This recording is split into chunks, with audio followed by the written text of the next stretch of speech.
Merveilleux peuple de Dieu, nous vous saluons dans le glorieux nom de notre Seigneur Jésus-Christ. Nous sommes très heureux de vous encore réunir pour pouvoir prier en ces temps. Et nous voulons avant toute chose dire merci au Seigneur pour l'opportunité qu'il nous donne de passer ce temps pour présenter des sujets devant lui. Je voudrais ici révérer nos parents spirituels, papa et maman Karambiri, dire merci pour ce qu'ils ont fait en nous. Ils ont fait un dépôt en nous à travers les enseignements et les soins qui nous permettent de toujours croître dans la connaissance de Dieu. Papa et maman, soyez salués et que le Seigneur vous bénisse abondamment. Nous sommes dans l'année où le Seigneur nous demande de chercher à le connaître. Et précisément, nous sommes dans ce mois où il nous a fait un investissement, à savoir son esprit qu'il nous a donné. Donc, nous sommes dans ce mois de l'onction. Et lorsque nous réalisons autour de nous certaines choses, nous faisons des observations, des remarques, nous pouvons voir que Dieu a fait un réel investissement dont le temps pour lui est venu de tirer profit. Et quel est cet investissement pour Dieu donc? C'est le salut des hommes. D'où le thème pour ce temps de prière qui est l'évangélisation du pays, ou si vous voulez, l'évangélisation de nos nations. Dans nos nations, là où vous vous trouvez actuellement, et que cette émission passe, le Seigneur nous demande de prier pour l'évangélisation de nos nations, l'évangélisation de nos pays, que nos pays puissent connaître Dieu comme le Dieu sauveur. Et alors, nous voulons donc faire une petite méditation dans le passage de Acte 2, à partir du verset 17 à 21. Nous n'allons pas lire tout, mais nous allons prendre quelques parties pour donc nous appuyer sur ça et prier. Acte 2, le verset 17. Nous voyons que c'était un message inspiré par le Saint-Esprit que Pierre donnait donc le jour de la Pentecôte. Et donc, ce message est l'investissement de Dieu pour toutes les nations. À travers ce message, Dieu nous révèle trois choses. Une promesse faite et réalisée, un avertissement et un message d'espoir. Si nous voyons donc dans ce verset, donc Acte 2, verset 17, nous pouvons aussi découvrir à travers ce passage trois plans de Dieu.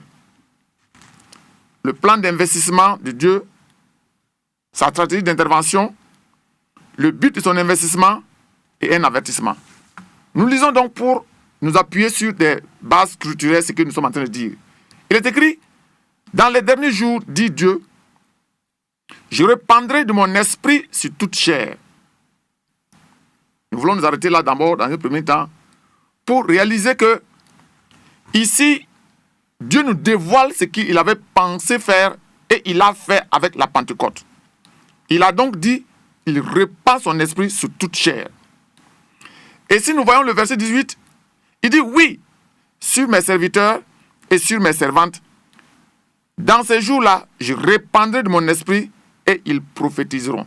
Dieu reprend une deuxième fois ce qu'il a dit qu'il va répandre son esprit sur toute chair. Il dit encore qu'il le répand, mais cette fois-ci avec une spécificité sur une catégorie de personnes que sont ses serviteurs et ses servantes. Mais pourquoi est-ce que Dieu spécifie ainsi? C'est vrai, il a dit un peu plus haut que sur les fils et les filles et les vieillards, ils auront des songes, etc. Mais ici, il y a une particularité.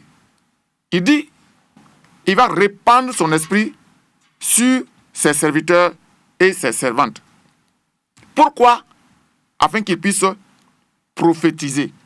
Ici, le terme prophétiser n'est pas donc dit des choses qui avancent, annoncer des choses qui viennent. Non.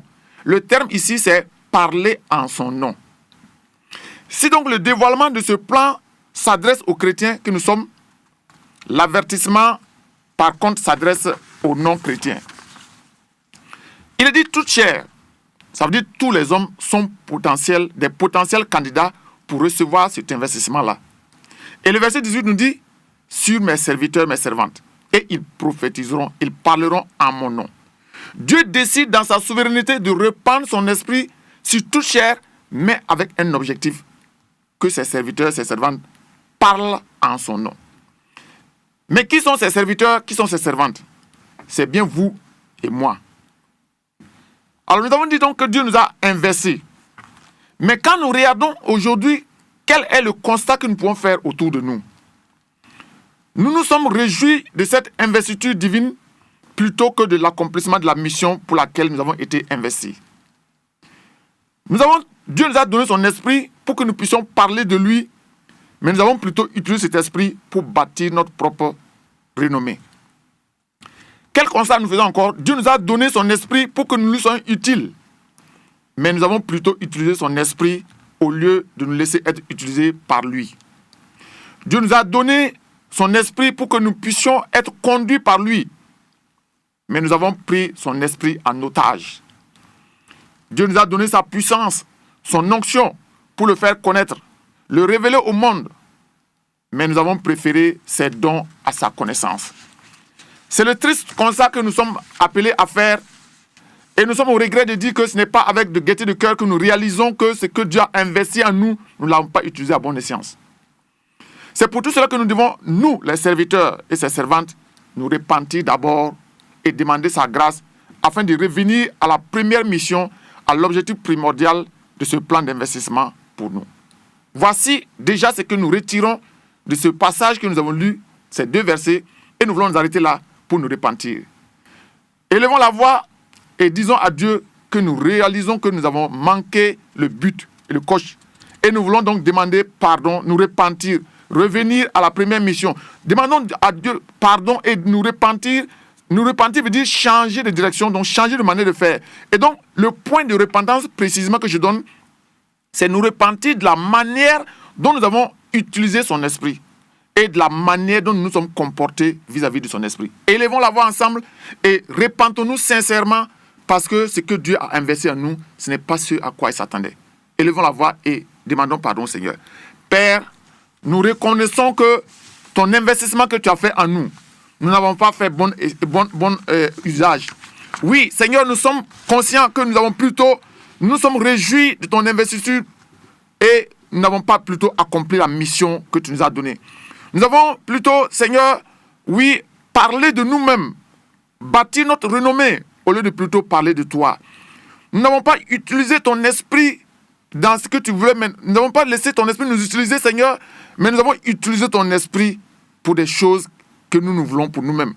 Seigneur, tu nous as envoyé ton esprit afin qu'il puisse nous conduire, mais nous avons plutôt pris ton esprit en otage. Ta puissance et ton onction que tu nous as revêtus, nous avons plutôt utilisé ces choses pour notre propre gloire, au lieu plutôt de les utiliser pour te connaître. Et face à cela, nous sommes coupables, Père, et nous venons devant ton trône de grâce. Nous demandons ta grâce, Seigneur. Fais-nous grâce et donne-nous plutôt de pouvoir nous laisser être utilisés par le Saint-Esprit, afin que le but pour lequel tu l'as mis en nous puisse être accompli. Donne-nous plutôt de parler de toi et de te révéler au monde, comme tu l'as dit depuis le début de cette année, que tu nous as donné ton esprit, afin que l'esprit nous donne de te connaître. Nous voulons laisser le Saint-Esprit jouer pleinement ce rôle-là. Et c'est pourquoi nous nous repentons à partir de maintenant. Nous faisons volte-face et nous nous détournons de cette mauvaise manière d'agir, de nos mauvais comportements que nous avons eu face à face vis-à-vis du Saint-Esprit. Et aide-nous désormais, Père, à marcher dans la direction que tu voudras pour nous. Au nom de Jésus. Amen, amen et amen. Alors, notre point de prière maintenant, puisque nous avons dit que l'esprit que Dieu nous a donné, il a spécifié que si les servantes et les serviteurs, c'est pour qu'ils parlent en son nom. Alors, nous allons voir dans Acte 26, verset 18, quand Paul a reçu aussi cet esprit, Paul a compris qu'il avait une mission précise et qu'il devait donc accomplir. Qu'est-ce que Paul nous dit?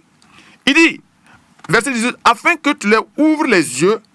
C'est-à-dire que Paul devait ouvrir les yeux de sa génération pour qu'il passe des ténèbres à la lumière et de la puissance de Satan à Dieu, pour qu'ils reçoivent par la foi en lui le pardon des péchés et l'héritage avec les sanctifiés.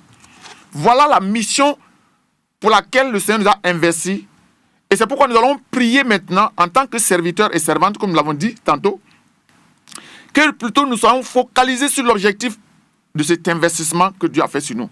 Que nous puissions accomplir sa volonté et non la nôtre, au nom de Jésus. Élevons la voix, après avoir reconnu notre faute, et nous avons compris là où il veut que nous allions, nous allons prier afin qu'il nous aide accomplir cela au nom de Jésus. Élevons la voix et prions ensemble. Père, oui, tu as dit à Paul que tu lui as donné ton esprit, tu l'as choisi afin qu'il puisse ouvrir les yeux de sa génération, afin que ceux qui ne connaissent pas le Seigneur puissent passer des ténèbres à la lumière, de la puissance de Satan à Dieu, afin qu'ils puissent donc recevoir par la foi le pardon des péchés et l'héritage avec les sanctifiés. Notre prière est que tu nous donnes d'être focalisés sur l'objectif de ton investissement sur nous. Et que tu nous donnes, Seigneur, par ta grâce, d'accomplir ta volonté, Seigneur, et non la nôtre. Et que tu nous donnes, Seigneur, que nous puissions atteindre le but de ton investissement sur nous. Que nous puissions ouvrir les yeux de nos générations. Que nous puissions ouvrir les yeux de nos collègues. Que nous puissions ouvrir les yeux de nos camarades. Que nous puissions ouvrir les yeux de ceux qui nous entourent, afin qu'ils puissent connaître qui tu es et qu'ils puissent rentrer dans le salut. Au nom de Jésus. Amen, amen et amen. Oui, nous allons dans Matthieu 4, le verset 16 et le verset 4, chapitre 4, verset 16. Nous voyons là-bas, il est dit, alors, oui, le peuple qui était assis dans les ténèbres a vu une lumière qui a jailli. Alors, cette lumière, c'est nous qui devons donc être cette lumière que les hommes de ce monde doivent voir et puis connaître qui est notre Dieu. Ce peuple assis dans les ténèbres a vu une grande lumière et sur ceux qui étaient assis dans les régions de l'ombre de la mort, la lumière s'est levée. Alléluia. Nous voyons donc dans Ésaïe aussi 8 et le verset 23, il est dit ceci, « Mais les ténèbres ne régneront pas toujours sur la terre où il y a maintenant des angoisses, si les temps passés ont couvert d'opprobre le pays de Zabulon. » Nous allons dire le pays le Burkina Faso, le Gabon, la RDC. Mettez le pays là où vous nous suivez actuellement. Parce que nous avons dit que nous prions pour l'évangélisation de nos nations. Et donc vous qui nous suivez dans votre pays actuellement, mettez votre pays, le nom de votre pays. Oui, et sur ce pays-là, qui était couvert d'opprobre, le temps qui viendra, il sera donc couvert de gloire. Le Burkina Faso sera couvert de gloire. Les contrées voisines du Burkina Faso seront couvertes de gloire. Et nous dirons que la gloire de l'Éternel se lève sur ces nations-là. Voilà donc la prière que nous voulons faire. Demandons au Seigneur que par la puissance de son esprit, nous puissions faire reculer les ténèbres et faire briller la lumière de Christ dans nos nations au nom de Jésus. Élevons la voix et prions ensemble. Père, oui, tu nous as donné ton esprit afin que nous puissions faire reculer les ténèbres. Comme tu l'as dit dans Ésaïe 8, verset 23, les ténèbres ne régneront pas toujours dans cette nation du Burkina Faso. Les ténèbres ne régneront pas sur les contrées qui entourent le Burkina Faso.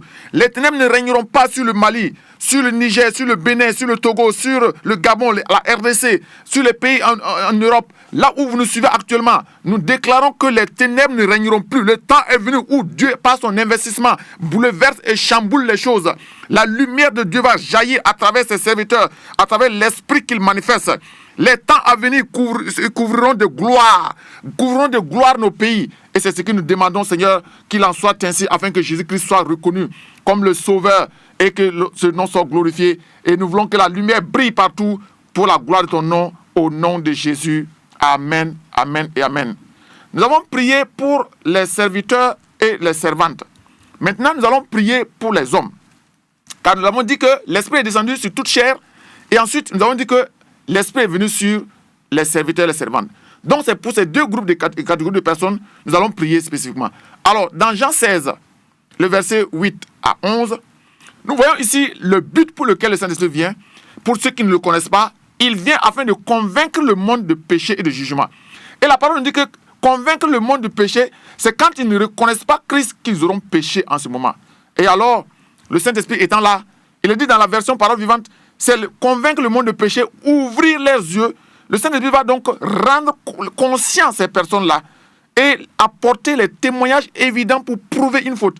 C'est un terme juridique qui est utilisé ici pour que le Saint-Esprit puisse faire connaître à ceux qui nous entourent, à ceux qui n'ont pas encore reçu Jésus-Christ, que Dieu a amené son esprit pour qu'ils en soient convaincus, ils en soient conscients et qu'ils aient les yeux ouverts sur le but donc pour lequel Dieu a envoyé son Fils Jésus-Christ.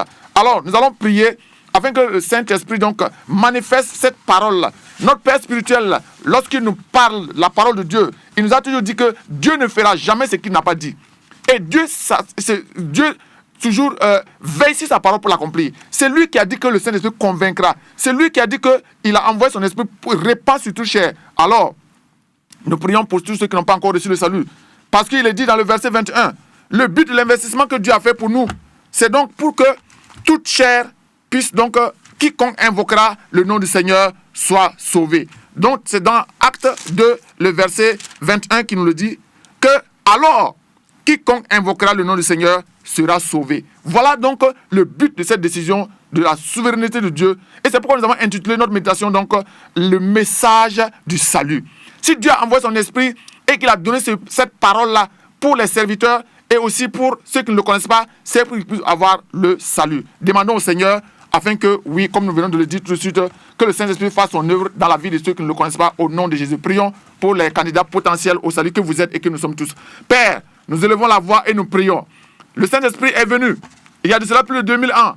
Nous voulons prier afin que la manifestation de son œuvre soit tangible au sein de nos populations. Que ce pourquoi le Saint-Esprit a été donné puisse réellement être réellement vu par les hommes, qu'ils en soient conscients, comme tu l'as dit, qu'ils puissent réaliser les preuves de ce que, oui, le Saint-Esprit est venu pour les ouvrir les yeux et qu'ils acceptent le Saint-Esprit afin qu'ils puissent avoir le salut. Parce que c'est en cela que tu as donné ton esprit sur toute chair. Père, nous prions afin que tu les donnes d'être conscients, tu les donnes d'avoir les yeux ouverts et qu'ils reçoivent ce message de salut et qu'ils puissent rentrer dans ta volonté parfaite qui est donc de connaître Christ et de qui est la vie éternelle. Père, nous te rendons grâce parce que tu le fais, car tu l'as déjà dit, tu veilles sur ta parole pour l'accomplir au nom de Jésus.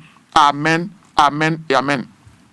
Oui, nous avons dit que ce message que Pierre a prêché, l'objectif était donc pour que quiconque donc invoque le nom du Seigneur soit sauvé. Nous les serviteurs, nous faisons notre part de parler de la part de Dieu, comme notre Père spirituel, le docteur Mamadou Fli Karambidi, l'a fait à travers les croisades. Jésus-Christ est le même hier, aujourd'hui et éternellement. À travers la croisade de Koudougou, à travers la croisade de Bobo, il a parlé de Jésus-Christ. Et c'est ce que l'Esprit est venu pour que nous puissions parler de lui. Il a ouvert la voie, il nous a montré la voie que nous devons suivre, nous, notre génération, nous, ses enfants, afin que nous puissions y marcher. Et je crois que maintenant, le Saint-Esprit qui nous a montré cette voie-là, nous n'avons plus de raison de nous asseoir. Parce qu'à travers ce que notre Père spirituel nous a donc fait voir à travers la croisade à Bobo et à Koudougou, oui, tous ceux qui nous ont écoutés, tous ceux qui ont entendu cette parole-là, vous devez donc croire en Jésus-Christ qui est donc le salut, qui est venu manifester, donc que Dieu a manifesté sur la terre, afin que vous puissiez donc recevoir la vie éternelle. Mais j'aimerais vous dire ici que notre part est d'annoncer, mais votre part est d'invoquer le nom du Seigneur Jésus. C'est pourquoi il est dit dans le verset 21 donc de Acte 2, quiconque invoquera le nom du Seigneur Jésus, il sera sauvé. Mais ne vous dites pas que, comme il est dit dans les derniers jours pour le Seigneur, c'est maintenant.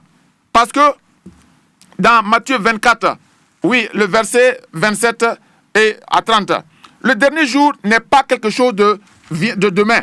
Le dernier jour n'est pas une chose lointaine.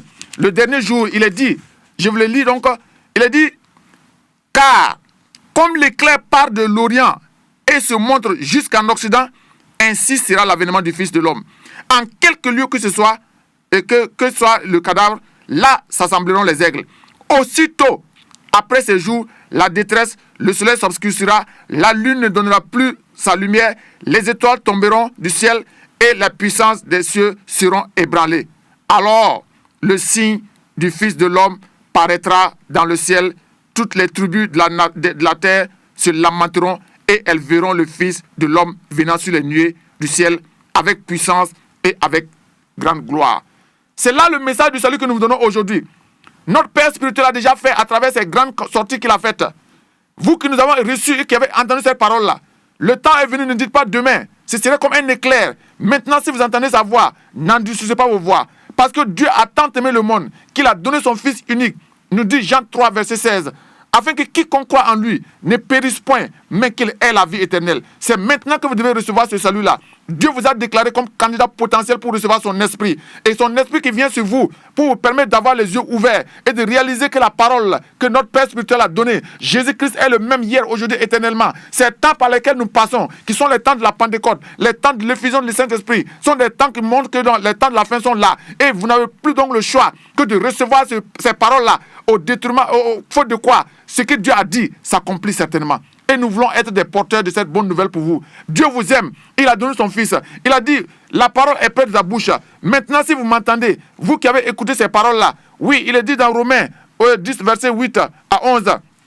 Si tu crois dans ton cœur que Jésus-Christ, oui, est le Fils de Dieu et que Dieu l'a ressuscité entre les morts, tu seras sauvé. C'est le message que notre Père spirituel a donné. C'est le message que dans ces temps-ci, nous voulons faire connaître. Parce que l'effusion du Saint-Esprit n'est pas pour nous glorifier. L'effusion du Saint-Esprit n'est pas pour faire autre chose que c'est pour parler de Jésus, pour annoncer Jésus-Christ, pour dire que c'est lui qui est le salut du monde. C'est pour dire c'est lui qui est la solution. Alors, si vous avez entendu cette parole-là, et vous voulez recevoir ce Jésus-Christ afin que vous soyez sauvés, afin que les jours qui viennent, il n'y ait pas de lamentation dans vos vies, il n'y ait pas de lamentation dans vos nations, mais que la gloire de Dieu rayonne dans vos vies. Si vous voulez accepter ce Jésus-là maintenant, il est dit simplement, ouvre ta bouche et dis, Seigneur Jésus, je te reconnais comme le Dieu sauveur, comme le Fils de Dieu, venu sur la terre, mourir pour moi, prendre mes péchés et mourir à ma place.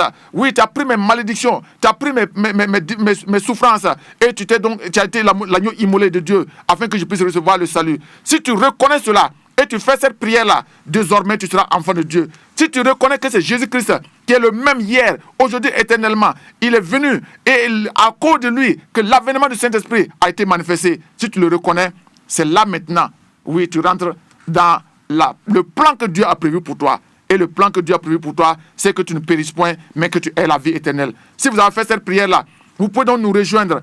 Et ensemble, nous allons donc célébrer le Seigneur au tabernacle Bethel Israël. Vous pouvez donc être connecté à Impact TV. Vous pouvez donc suivre les différentes plateformes des réseaux sociaux pour donc recevoir la parole de Dieu qui va vous nourrir et qui va vous faire connecter avec la vie éternelle que Dieu vous a donnée en Jésus-Christ.